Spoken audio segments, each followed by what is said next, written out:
नमस्कार दोस्तों, आज सुनिए रविंद्रनाथ टैगोर की लिखी कहानी अनमोल भेंट।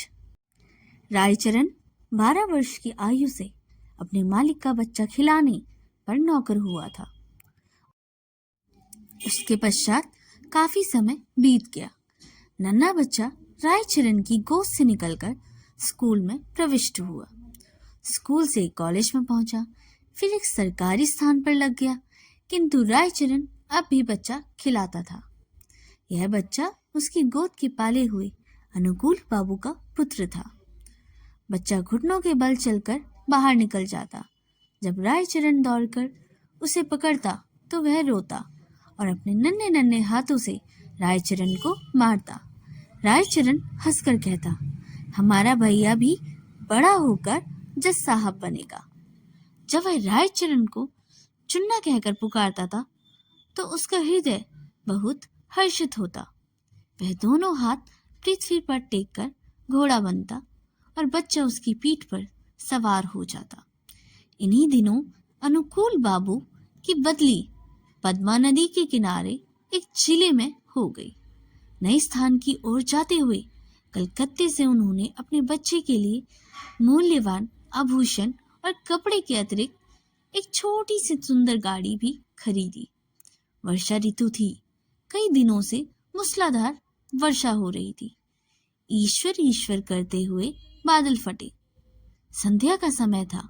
बच्चे ने बाहर जाने के लिए आग्रह किया। रायचरण उसे गाड़ी से में बिठाकर बाहर ले गया। खेतों में पानी खूब भरा हुआ था। बच्चे ने फूलों का गुच्छा देखकर जिद की। रायचरण ने उसे बहलाना चाहा, किंतु वह ना माना। विवश रायचरण बच्चे को मन रखने के लिए घुटनों घुटनों पानी में फूल तोड़ने लगा। कई स्थानों पर उसके पांव कीचड़ में पूरी तरह धंस गए।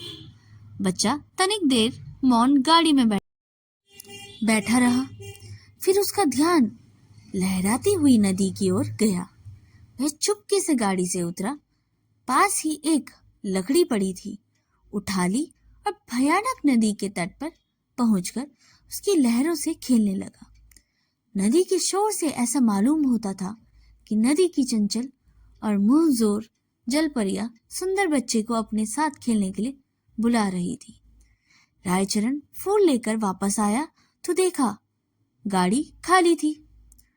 उसने इधर उधर देखा। पैरों के नीचे से धरती निकल गई। पागलों की भांति चहुं ओर देखने लगा। एक बार बार बच्चे का नाम लेकर पुकारता था, लेकिन उत्तर में चुन्ना की मधुर ध्वनि न आती थी। चारों ओर अंधेरा छा गया। बच्चे की माता को चिंता होने लगी। उसके चारों ओर आदमी दौड़ाए। कुछ व्यक्ति लालटेन लिए हुए नदी के किनारे खोज करने लगे। रायचरण उन्हें देखकर उनके चरणों में गिर पड़ा। उन्होंने उससे प्रश्न करके आरंभ किए, किंतु वह प्रत्येक प्रश्न के उत्तर में यही कहता, मुझे मालूम नहीं। यद्यपि प्रत्येक व्यक्ति की यही संपत्ति थी कि छोटे बच्चे को पद्मा नदी के अपने आंचल में छिपा लिया, किंतु फिर भी हृदय में विभिन्न प्रकार की शंकाएं उत्पन्न हो रही थी। एक यह कि उसी संध्या में निर्वासितों का एक समूह नगर से गया था और मां को संदेह था कि रायचरण ने कहीं बच्चे को निर्वासित के हाथों न बेच दिया हो। वह रायचरण की अलग ले गए और उससे विनती करते हुए कहने लगे, रायचरण, तुम जितना रुपया लेना चाहो ले लो, किंतु परमात्मा के लिए मेरी दशा पर तरस खाकर मेरा बच्चा मुझको वापस कर दो। परंतु रायचरण कुछ उत्तर ना दे सका, केवल माथे पर हाथ मारकर मौन हो गया। स्वामिनी ने क्रोध को और आवेश की दशा में उसको घर से बाहर निकाल दिया। अनुकूल बाबू ने पत्नी को बहुत समझाया, किंतु माता के हृदय से शंकाएं दूर ना हुई। वह बराबर यही कहती कि मेरा बच्चा सोने के आभूषण पहने हुए था। अवश्य इसने रायचरण अपने गांव वापस चला आया। उससे कोई संतान न थी और ना ही संतान होने का कोई संभावना थी, किंतु साल की संपत्ति पर उसके घर पुत्र ने जन्म लिया। परंतु पत्नी सूतिका गृह में ही मर गई। घर में एक विधवा बहन थी। उसने बच्चे के पालन पोषण का भार अपने ऊपर ले लिया। जब बच्चा घुटनों के बल चलने लगा, वह घर वालों की नजर बचाकर बाहर निकल जाता। रायचरण जब उसे दौड़कर पकड़ता तो वह चंचलता से उसको मारता। उस समय रायचरण के नेत्र के सामने अपने उस नन्हे मालिक की सूरत फिर जाती जो पद्मा नदी की लहरों में विलुप्त हो गया था। बच्चे की जुबान खुली तो वह बाप को बाबा और बुआ को मामा इस ढंग से कहता था कि जिस ढंग से रायचरण का नन्हा मालिक बोलता था। रायचरण उसकी आवाज से चौंक उठता। उसे पूर्ण विश्वास था कि उसके मालिक ने उसके घर में जन्म लिया है। इस विचार को निर्धारित करने के लिए उसके पास 3 प्रमाण थे। एक तो यह कि वह नन्हे मालिक की मृत्यु के थोड़े समय ही पश्चात उत्पन्न हुआ। दूसरे की यह उसकी पत्नी वृद्ध हो गई थी और संतान उत्पत्ति की कोई आशा न थी। तीसरे कि बच्चे के बोलने का ढंग और उसकी संपूर्ण भाव नन्हे मालिक से मिलती जुलती थी। वह हर समय बच्चे की देखभाल में संलग्न रहता था। उसे भय था कि उसका नन्हा मालिक फिर कहीं गायब ना हो जाए। वह बच्चे के लिए एक गाड़ी लाया और अपनी पत्नी के आभूषण बेचकर बच्चे के लिए आभूषण बनवा दिए। वह उसे गाड़ी में बिठाकर प्रतिदिन वायु सेवन के लिए बाहर ले जाता। धीरे धीरे दिन बीतते गए और बच्चा सयाना हो गया, परंतु इस लाड चाव में वो बहुत बिगड़ गया था। किसी से सीधे मुंह बात ना करता था। गांव के लड़के उसे लाड साहब कहकर छेड़ते। वह लड़का शिक्षा योग्य हुआ जो रायचरण अपनी छोटी सी जमीन बेचकर कलकत्ता आ गया।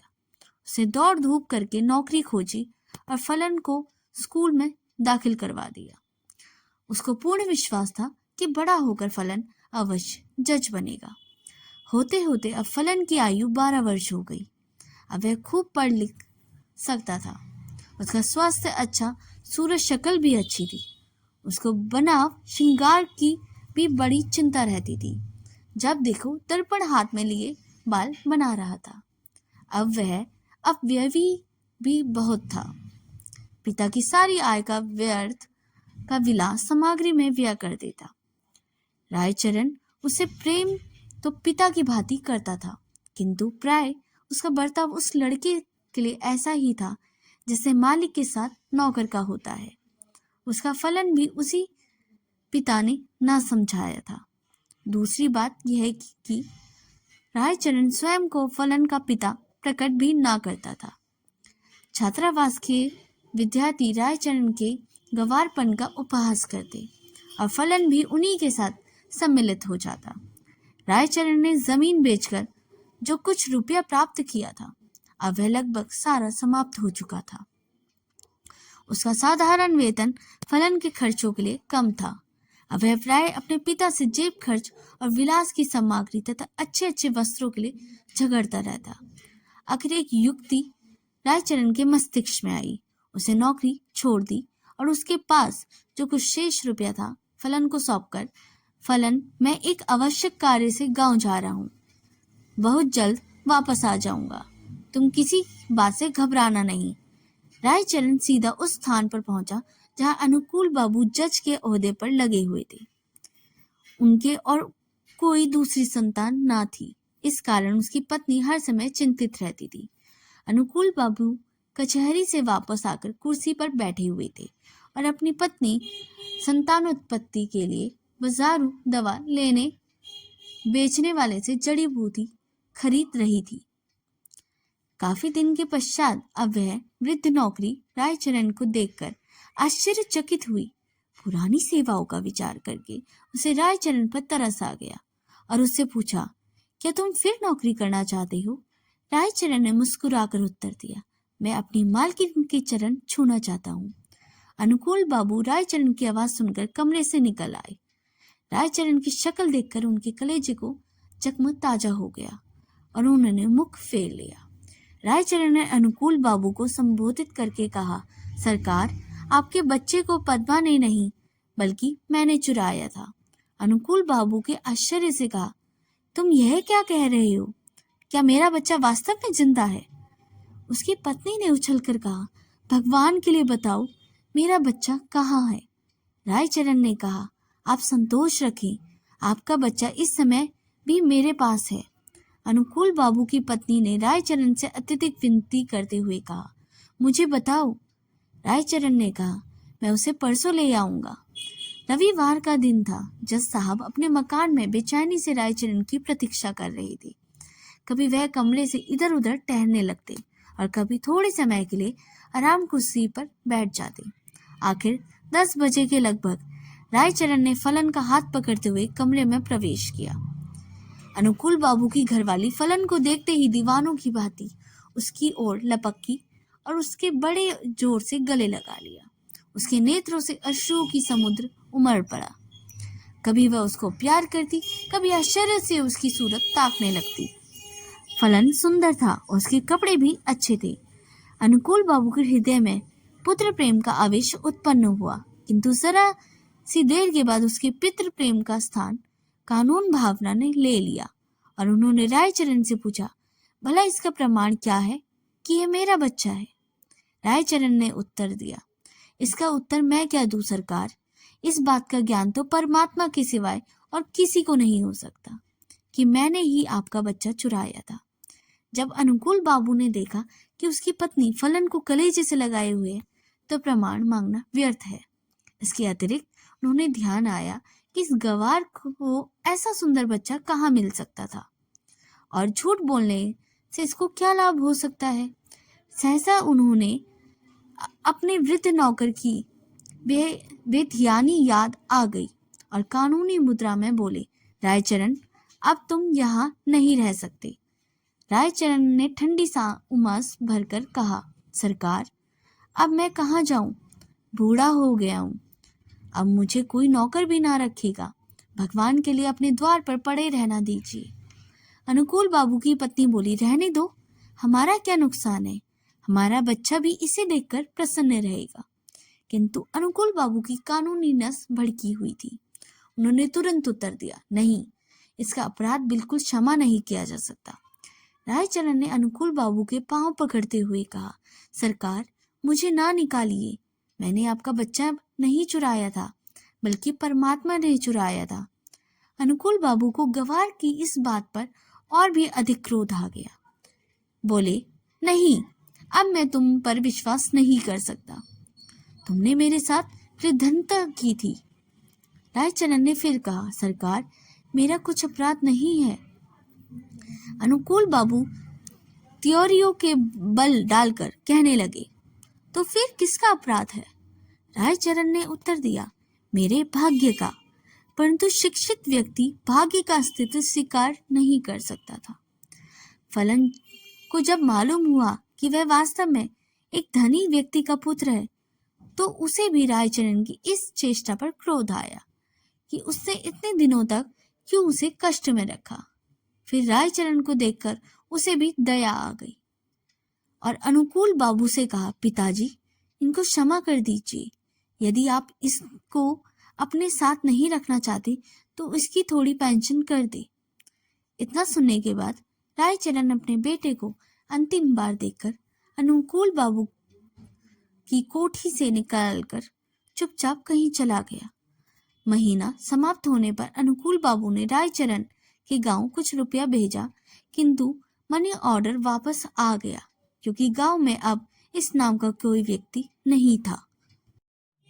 कहानी सुनने के लिए बहुत बहुत धन्यवाद। कहानी अच्छी लगी हो तो आप इसे खुद तक ही ना रखें, अपने मित्रों और परिवार के साथ शेयर कर सकते हैं।